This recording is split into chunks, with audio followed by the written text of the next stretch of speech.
1 जानेवारी 2025 पासून या 5 योजनांमध्ये होणार महत्त्वाचे आणि मोठे बदल।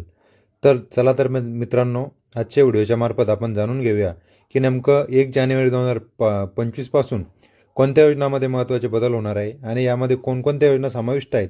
आणि यामध्ये कोणते बदल होणार आहेत तेच आपण आजच्या व्हिडिओच्या मार्फत जाणून घेणार आहोत। तत्पूर्वी जर आपण चॅनलला नवीन असाल तर चॅनलला सबस्क्राइब करून ठेवा। शेतकऱ्यांसाठी देवेंद्र फडणवीस यांची सभागृहात सर्वात मोठी घोषणा देवेंद्रजी फडणवीस यांनी अशी केलेली होती की शेतकऱ्यांना सरसकट लाईट बिल वीज बिलामध्ये त्यांनी माफी देण्यासंदर्भातील जे अधिवेशनामध्ये त्यांनी घोषणा केलेली होती त्याला त्यांनी मान्यता देऊन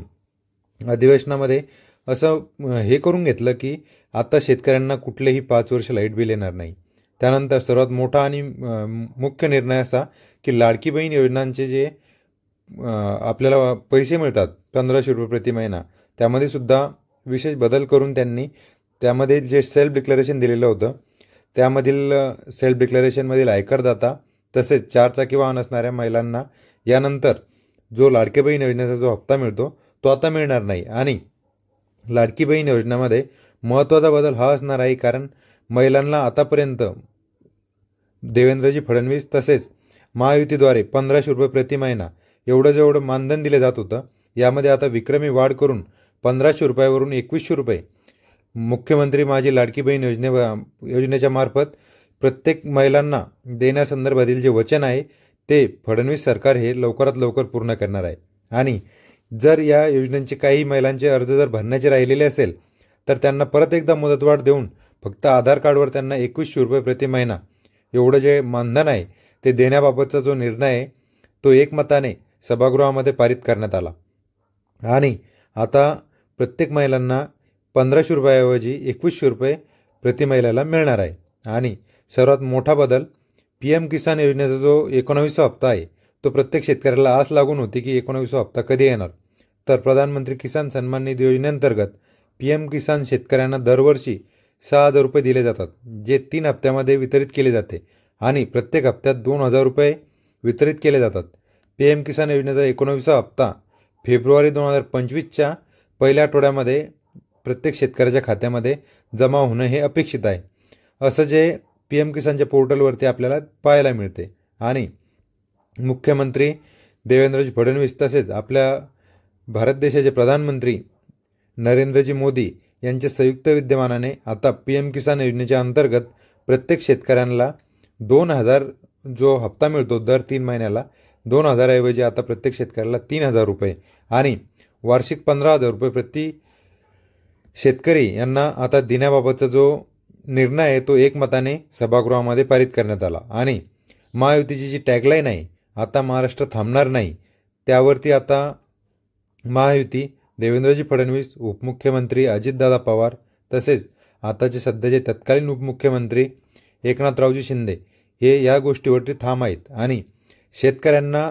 अधिकाधिक लाभ मिळवून देण्यासाठी त्यांचं सरकार हे कार्यान्वित आहेत। आणि मुख्यमंत्री देवेंद्रजी फडणवीस यांनी सांगितल्यानुसार लवकरच ते राज्यामध्ये सर्वात मोठ्या कर्जमाफीची सुद्धा घोषणा करणार आहेत। आणि यासोबत प्रत्येक शेतकऱ्याला आता 2000 ऐवजी PM किसानचा जो 2000 रुपयाचा हप्ता मिळतो त्याऐवजी आता लवकरच 3000 रुपये प्रति महिना एवढं जे मानधन आहे ते प्रत्येक शेतकऱ्याला आता मिळणार आहे। आणि नमो शेतकरी योजना ही महत्त्वाकांक्षी आणि शेतकऱ्यांना आर्थिक हातभार लावणारी जी योजना आहे ती मुख्यमंत्री एकनाथराव शिंदे यांच्या काळामध्ये सुरू करण्यात आलेली होती। ज्या योजनेअंतर्गत आपल्याला PM किसान योजनेचे 2000 रुपये तसेच नमो शेतकरी योजनेचा सुद्धा हप्ता आपल्याला वितरित केला जात होता ज्यामध्ये 2000 रुपये नमो शेतकरी योजना तसेच 2000 रुपये PM किसान योजना। यामध्ये सुद्धा नमो शेतकरी योजनेमध्ये सुद्धा एक महत्त्वाचा आणि मोठा बदल करण्यात आलेला आहे। आता नमो शेतकरी योजनेअंतर्गत प्रत्येक शेतकऱ्याला प्रत्येक लाभार्थ्याला आता 2000 ऐवजी 3000 रुपये आणि जे 6000 रुपये 2 हप्ते एकत्र जे मिळणार आहेत ते फेब्रुवारीच्या पहिल्या आठवड्यामध्ये मिळण्याची जी डेट आहे ती आता फिक्स करण्यात आलेली आहे। आणि लवकरच 6वा आणि जो 7वा हप्ता आहे तो नमो शेतकरी योजनेअंतर्गत प्रत्येक शेतकऱ्याच्या खात्यामध्ये जमा करण्यात येणार आहे जेणेकरून शेतकऱ्याला याचा आर्थिक हातभार सुद्धा मिळणार आहे। आणि खरीप पीक विमा हा पीक विमा जो आहे तो शेतकऱ्यांना सर्वात मोठा प्रश्न असा होता की ज्या शेतकऱ्यांना खरीप 2024मध्ये काही शेतकऱ्यांच्या खात्यामध्ये अग्रिमचा जो पीक विमा आहे तो जमा करण्यात आलेला होता, परंतु बरेचसे शेतकऱ्यांच्या खात्यामध्ये अग्रिम पीक विमा तसेच 75% जो उर्वरित राहिलेला पीक विमा होता तो जमा करण्यात आलेलाच नव्हता. अशा शेतकऱ्यांसाठी सुद्धा एक आनंदाची बातमी अशी आहे की प्रत्येक शेतकऱ्याला हेक्टरी आता 15,000 रुपये मिळणार आहे. आणि ज्या शेतकऱ्यांना आतापर्यंत अग्रिमचा जो 25% जो पीक विमा रक्कम ज्यांच्या खात्यामध्ये जमा झालेली होती अशा शेतकऱ्यांना 75% उर्वरित रक्कम, आणि ज्या शेतकऱ्यांना कोणतीही रक्कम जमा झालेली नव्हती म्हणजे त्यांच्या खात्यामध्ये 75% तसे 25% जी अग्रिमची पीक विमा रक्कम आहे ती जमा करण्यात आलेली नव्हती, अशा शेतकऱ्यांच्या खात्यामध्ये आता हेक्टरी 15,000 रुपये जे खरीप पीक विमा 2024 या योजनेअंतर्गत ज्या शेतकऱ्यांनी 1 रुपयामध्ये पीक विमा या योजनेसाठी अर्ज केलेला होता अशा प्रत्येक शेतकऱ्याच्या खात्यामध्ये आता 15,000 रुपये हेक्टरी एवढी जी रक्कम आहे ती जमा करण्यात येणार आहे. आणि याचा सर्व शेतकऱ्यांना लाभ होणार असून याचे शेती मशागतीसाठी तसेच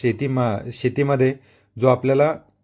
शेतीमध्ये जे नुकसान होते त्या नुकसानीला आर्थिक हातभार म्हणून या योजनेचा सर्वात मोठा लाभ होणार आहे, जेणेकरून प्रत्येक शेतकऱ्याला 15,000 रुपये जे हेक्टरी मिळणार आहे, ज्याचा फायदा असा होणार आहे की हे शेतकरी समृद्ध होण्यास मदत होईल. तसेच नुसता शेतकरी समृद्ध होणार नाही तर शेतीला हातभार सुद्धा लागणार आहे.